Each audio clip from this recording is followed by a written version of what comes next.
Have you ever had that feeling? That gnawing, quiet whisper in the back of your mind. You're giving it your all. You're in the room. You're putting in the hours. You're saying yes. You're showing up. But it's like you're translucent. Like you're shouting into a vast, silent canyon, and all you hear back is the echo of your own effort.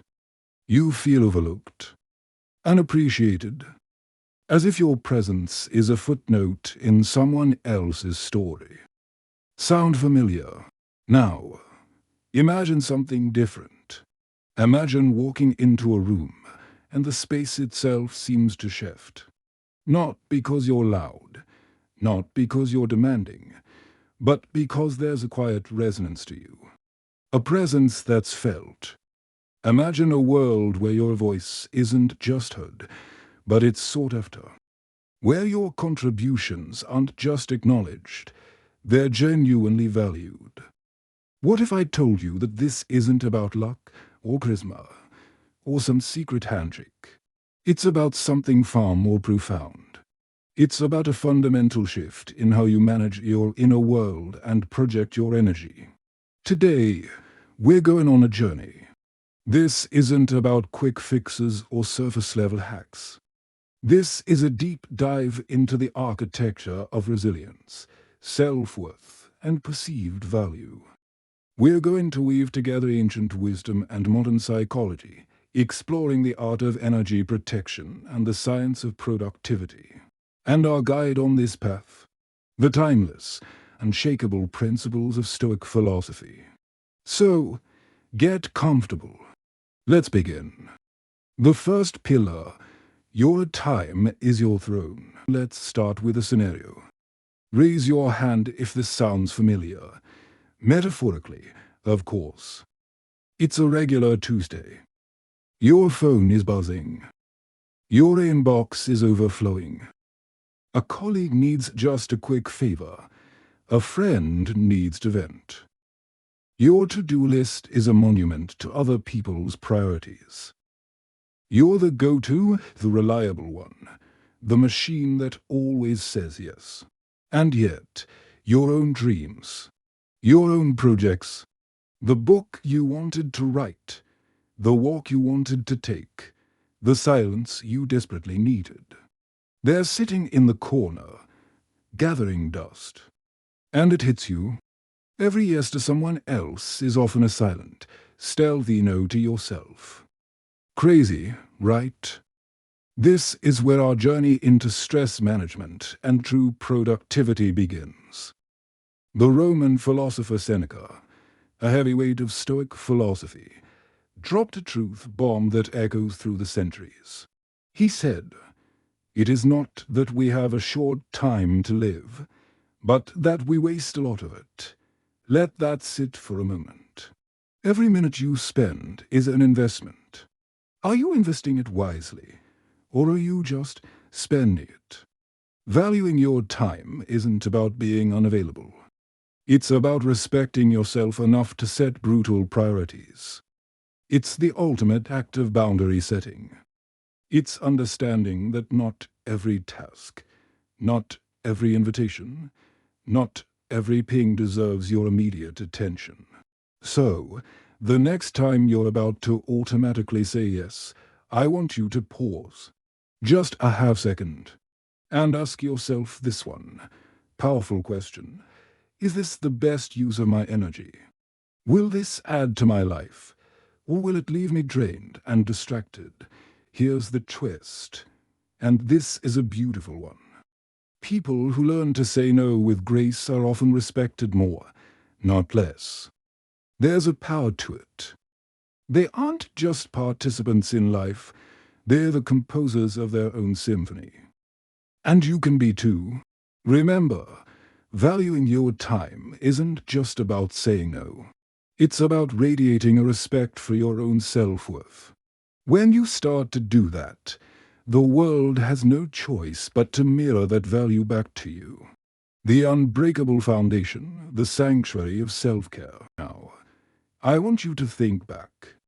Recall a day when you skipped lunch to finish a report. Or you cancelled your evening walk to take one more call. How did you feel by the end of that day? Drained, irritable, running on fumes.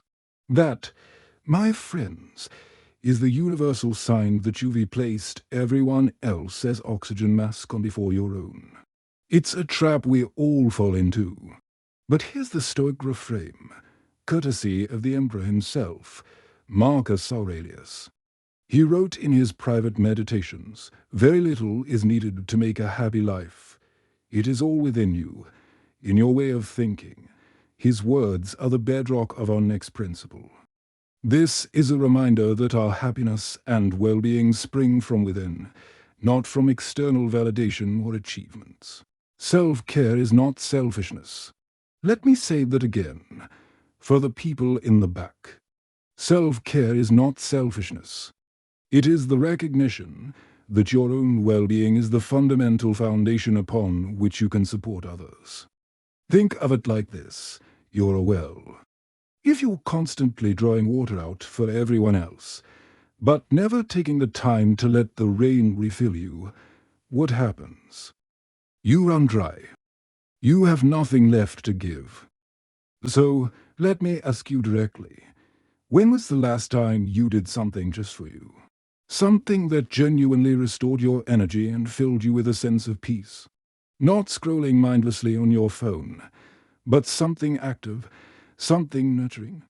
Prioritizing those needs, whether it's a hobby, meditation, or simply resting without guilt, is non-negotiable. This isn't a luxury. It's critical maintenance for the engine of your life. It's the core of energy protection. When you are full, you can give freely and effectively. When you're empty, every act of giving comes from a place of resentment and depletion.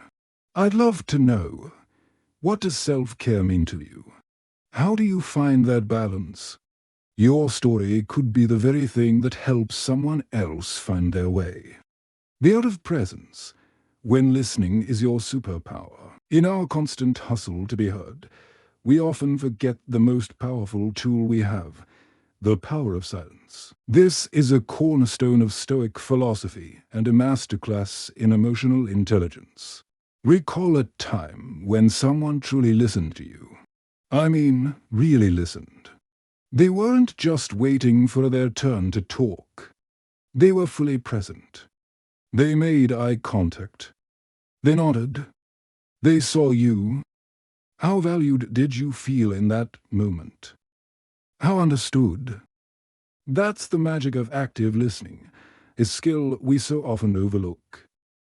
The Stoic philosopher Epictetus, with his trademark wit, put it perfectly. We have 2 ears and 1 mouth, so that we can listen twice as much as we speak. His wisdom captures the essence of this strategy. True listening goes beyond just hearing words. It involves understanding, empathy, and your full, undivided attention. When we truly listen, we give the other person a profound gift, the feeling of being heard, valued, and respected. Now, here's where it gets interesting. Think about your last conversation. Were you genuinely listening, or were you just waiting for your turn to speak? Were you already formulating your response, your story, your advice? Imagine how that interaction would have shifted if you had mastered the art of listening, fully, completely, without an agenda. This practice enriches our own understanding and forges deeper, more authentic connections. In the economy of human interaction, being a great listener is a priceless asset. It signals that you value the person, not just the conversation. Your authentic signature, the courage to be you. All right, let's get to the heart of it. Your most powerful asset in this world is not your resume, your network, or your accomplishments. It's your authenticity. Epictetus also said, if you wish to be a writer, write. It's a deceptively simple statement. You have to do the thing that reflects your true essence. Being authentic isn't just about accepting who you are. It's about having the courage to be faithful to that person in any situation. Your authentic self stands out in a world where so many are following the crowd. It makes you memorable. It makes you magnetic, both in your personal life and in your work. Think about your day. How much of what you say and do comes from a place of what you think is expected of you?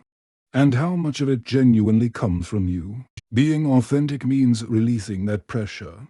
It means living in alignment with what you truly think and feel. It's a way of living that is lighter, more honest, and infinitely more attractive. People are drawn to and trust those who are genuine. Remember a moment, maybe at a social gathering, where you felt you had to modify your opinions or interests to fit in. Now, compare that to a moment where you expressed your true self, without worrying about judgment. How liberating did that feel? That's the power of authenticity. It's showing up as your true, unedited self, the one that no one else can replicate. This isn't just about standing out. It is about being so comfortable and confident in who you are that people have no choice but to respect you for it. The unexpected key, the grace of receiving. Now, this one might catch you off guard. On the journey to being more valued, we often overlook a crucial, counterintuitive strategy, allowing others to help you. Marcus Aurelius believed deeply in the power of mutual support. He used a beautiful analogy, saying we are made for cooperation, like feet, like hands, like eyelids, like the rows of the upper and lower teeth. This profound reminder tells us that accepting help is not a sign of weakness, but a natural and necessary part of human interaction. Think back to a time when you were swamped, overwhelmed, and stretched thin. Now, imagine if a colleague had stepped in and offered to help. How would that have made you feel? Supported, valued. Like part of a team, right? When we allow others to help us, we don't just lighten our own load. We strengthen our sense of community and shared appreciation. It can be hard to accept help, especially for those of us who pride ourselves on our independence. But remember, just as you value the opportunity to help others, the people in your life value the opportunity to be useful to you. It's a reciprocal relationship that builds trust and fortifies bonds. So next time someone offers assistance, consider saying yes.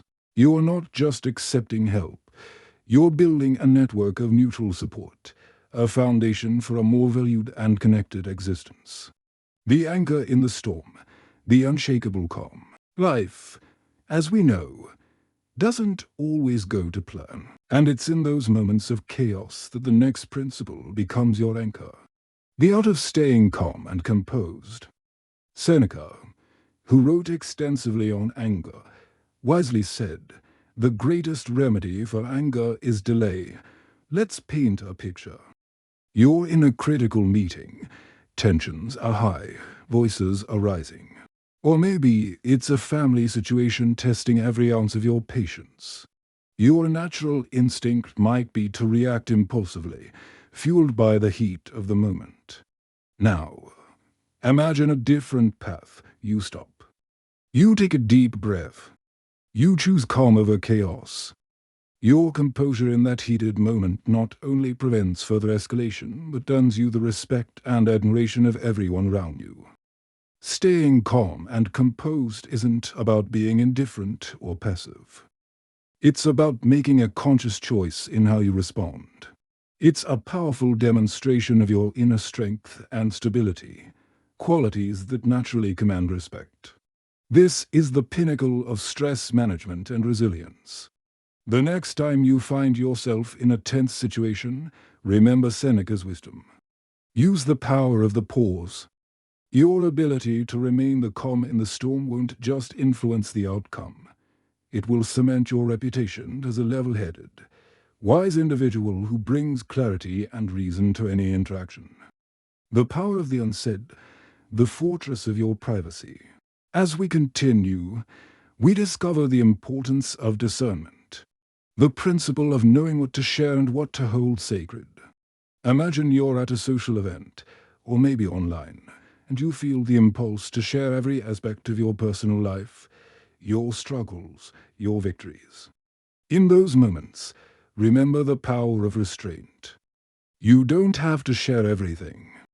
You gain strength and respect when you choose to share only what is truly important, doing so thoughtfully and selectively.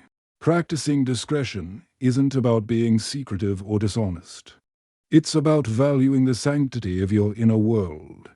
In an age of oversharing, choosing to hold some things close to your chest sets you apart as a person who thinks deeply and values their own space. Before you speak, ask yourself, is this information for everyone, or is it a precious part of my inner world? This discernment not only preserves your peace, but elevates the respect others have for you. It's a powerful form of energy protection and boundary setting. The infinite ascent, the lifelong learner. Our penultimate principle is this: constant learning and continuous growth are the cornerstones of becoming a more valued and respected person. As Seneca reminded us, as long as you live, keep learning how to live. Think of a time you stepped outside your comfort zone. Maybe it was learning a new skill at work, taking up a hobby, or adapting to a big life change. What was that like? At first, there was probably uncertainty, maybe even discomfort. But over time, that experience likely led to growth and a profound sense of achievement. The idea of constant learning isn't just about acquiring new knowledge or skills. It's about the evolution of your character. Understand that the path of personal growth is endless, and that every step, no matter how small, is a step toward a richer, more respected you. To embody this, make learning a daily habit. Read books, listen to podcasts, take a course. By doing this, you're not only keeping your mind sharp, you're demonstrating to the world your commitment to evolving. People are naturally drawn to those who are constantly developing, because they radiate a sense of dynamism and inspiration. Your journey of growth inspires others to reflect on their own. When they see you embracing new challenges and growing from them, it motivates them to do the same. This continuous path of growth doesn't just make us more valuable in the eyes of others. It enriches our own lives with meaning and purpose. The final veil, the allure of the unknown. And now, for our final, transformative strategy, the art of maintaining a sense of mystery. This strategy, deeply influenced by Stoic philosophy, reminds us of the power of not revealing everything about yourself all at once. It's about cultivating an aura of intrigue and depth that naturally attracts interest and respect. Think about it this way. When you meet someone new who doesn't reveal everything about themselves immediately, doesn't that make you more curious? Doesn't it draw you in? That's the concept. By being selective about what you share of yourself, you create an atmosphere of mystery that makes other people more invested in getting to know you. Maintaining a sense of mystery isn't about being cryptic or deceptive. It's about being intentional and judicious about the what and the when of your sharing. Understand that sometimes less is more. When you tell a story, leave a little unsaid. It invites others into a deeper engagement with you. To apply this, be mindful of the details you share about your personal life, your aspiration and your achievements. Let your actions speak louder than your words, and let your presence pique interest. When you do share, do it with purpose and thought. This approach isn't just about how others perceive you. It's also about valuing and respecting your own story. By maintaining a sense of mystery, you maintain control over your narrative and how it unfolds to the world. And so, We reach the end of our journey for today. These aren't just techniques, they are steps on a path to a deep, personal transformation. Each one we've discussed is a piece of the puzzle in building a life where you are not just seen, but truly, deeply valued. Thank you for being on this journey with me. Your commitment to personal growth and self-mastery is inspiring. You are not just watching a video, you're taking steps to become a more valued, respected version of yourself. So, I have to ask you, which of these strategies resonated with you the most? Is there one you're ready to implement in your life today? Share your thoughts and experiences in the comments below. And if you're looking for the words to start, just leave a comment that says, "I am raising my value." That is a powerful statement of your commitment to this journey. And if you found something of value here, please show your support by hitting that like button and sharing this with someone else who is. Striving to grow, spreading knowledge is a powerful way to contribute to the world. Thank you for listening. Until next time, stay resilient.